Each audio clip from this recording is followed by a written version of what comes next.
Bebaskan BPJSK dari defisit.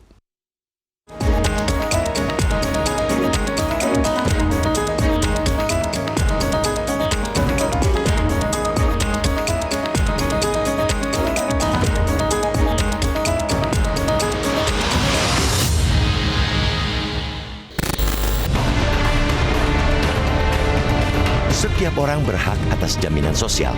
Tujuannya tidak hanya untuk memenuhi kebutuhan dasar hidup yang layak, tetapi juga meningkatkan martabat kemanusiaan. Karena itu, dibentuklah Badan Penyelenggara Jaminan Sosial Kesehatan atau BPJSK.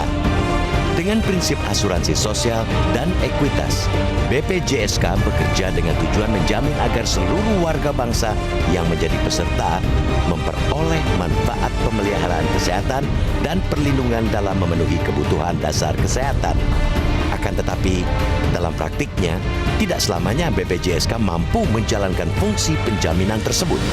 Tidak jarang BPJSK gagal memenuhi fungsinya akibat persoalan finansial yang menerpa badan hukum publik yang dibentuk sejak 2014 tersebut.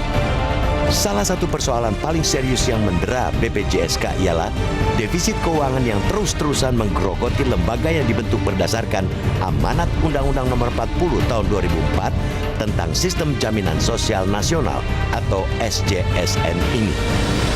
Hingga akhir 2019, defisit tidak kunjung teratasi, bahkan terus meningkat. Hingga akhir 2019, defisit BPJSK dilaporkan mencapai 32 triliun rupiah. Sebuah angka yang jauh lebih tinggi daripada prediksi awal yang mencapai 28 triliun rupiah. Dengan nilai defisit yang demikian masif, kiranya sulit bagi BPJSK untuk dapat menjalankan amanat Undang-Undang SJSN. Rencana pemerintah menaikkan iuran BPJSK kita nilai sebagai solusi untuk mengatasi kebuntuan tersebut. Menteri Koordinator Bidang Pembangunan Manusia dan Kebudayaan Puan Maharani telah memastikan iuran BPJSK dinaikkan per September.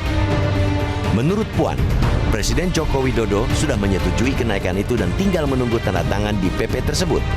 Dalam kaitan untuk membebaskan BPJSK dari persoalan defisit yang membelit lembaga itu, kita sepakat dengan solusi yang ditawarkan pemerintah. Meskipun terasa pahit bagi kita semua, upaya mengatasi defisit dengan menaikkan iuran BPJSK pada dasarnya tidak lagi dapat dihindari. Kita tentu tidak bisa membiarkan BPJSK terus berkubang dalam defisit. Kalau itu dibiarkan, robohnya sistem jaminan sosial nasional bidang kesehatan hanya tinggal menunggu waktu. Apalagi, iuran yang ada saat ini dinilai masih di bawah perhitungan aktuaria. Hal ini tentu memberi kontribusi pada defisit BPJSK. Defisit ini, jika tidak ditangani, bakal berdampak luas dan serius. Tidak hanya mencekik BPJSK, defisit ini pada gilirannya mengganggu arus kas fasilitas kesehatan, terutama rumah sakit, akibat tunggakan pembayaran.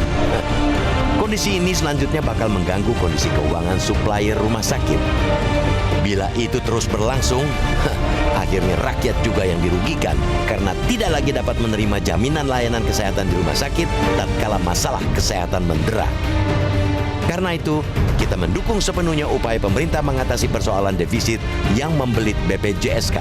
Salah satu diantaranya dengan menaikkan iuran jaminan kesehatan nasional atau JKN.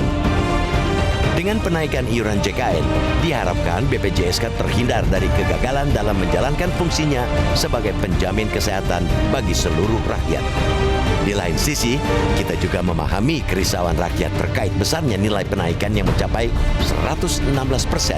Penaikan iuran secara drastis dengan presentasi yang fantastis kerap tidak efektif. Karena itu, kita mengimbau agar nilai penaikan iuran itu dikaji kembali secara cermat sehingga ditemukan formula yang tepat yang dapat mengurangi beban BPJSK sekaligus tidak memberatkan rakyat. Kiranya penting dilakukan pembenahan menyeluruh, termasuk pembenahan manajemen BPJSK.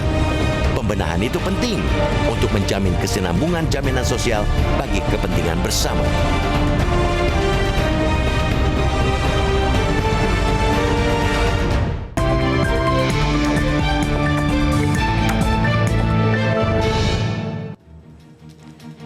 Dan selepas jeda pemirsa, kami juga masih mengajak Anda untuk mengutarakan opini dan pendapat Anda di 0215839900. Sudah tepatkah formula penyesuaian harga BPJS untuk mengurangi beban BPJSK sekaligus tidak memberatkan rakyat? Nah, kami tunggu opini Anda selepas jeda pariwara berikut ini.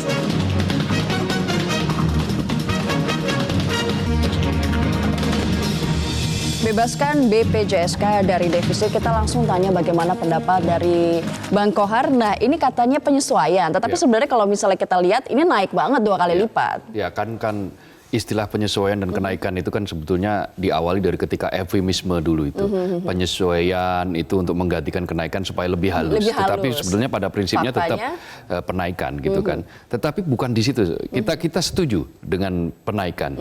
Karena memang hulu persoalan ini, akar masalah dari defisit BPJS ini kan adalah juga salah satunya adalah tunggakan iuran misalnya. Itu tidak terelakkan lagi. Betul, lah ya. 2018 saja tunggakan iuran itu ada 2,1 triliun, bayangkan juga. Dan sebagian besar yang menunggak itu adalah mereka-mereka yang bukan penerima kerja atau bukan orang pekerja.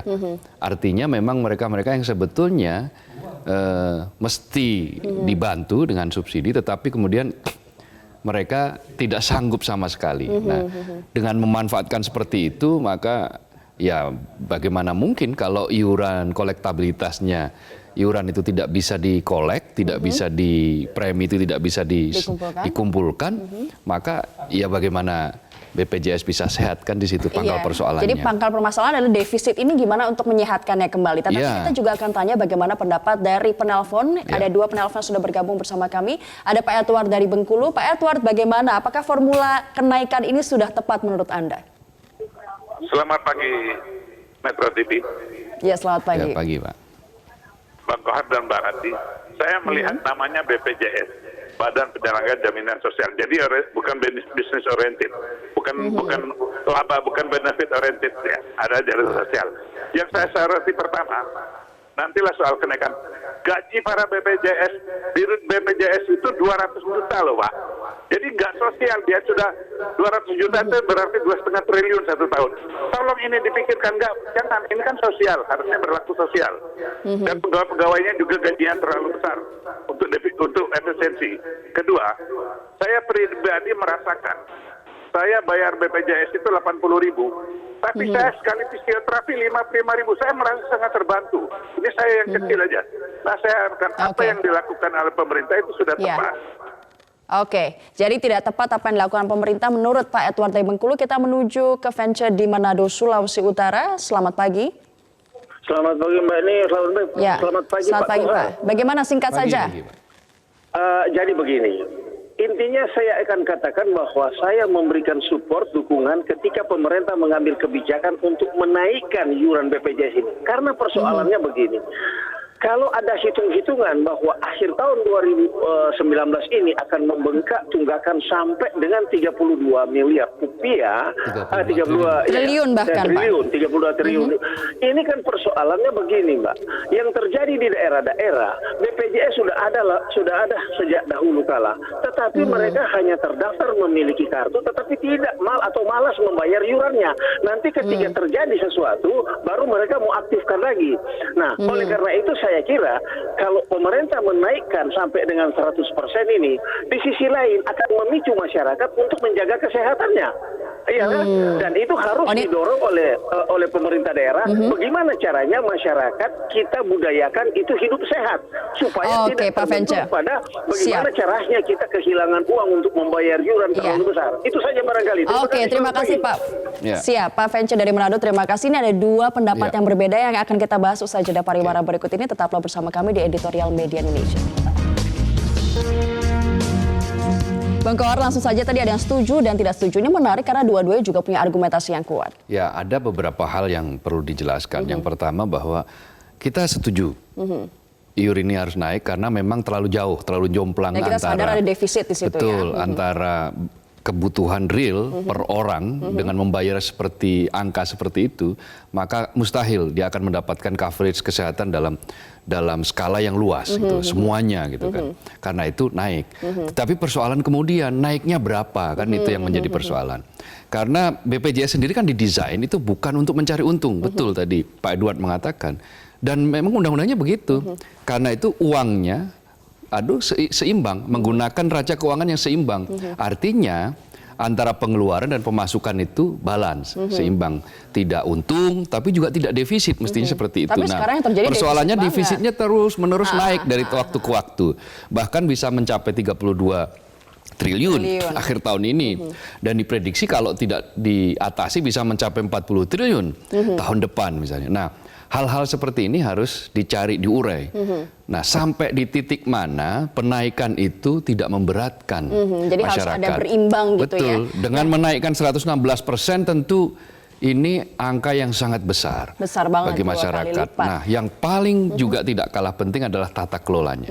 Bagaimana sistem kolektabilitasnya, penarikan iurannya.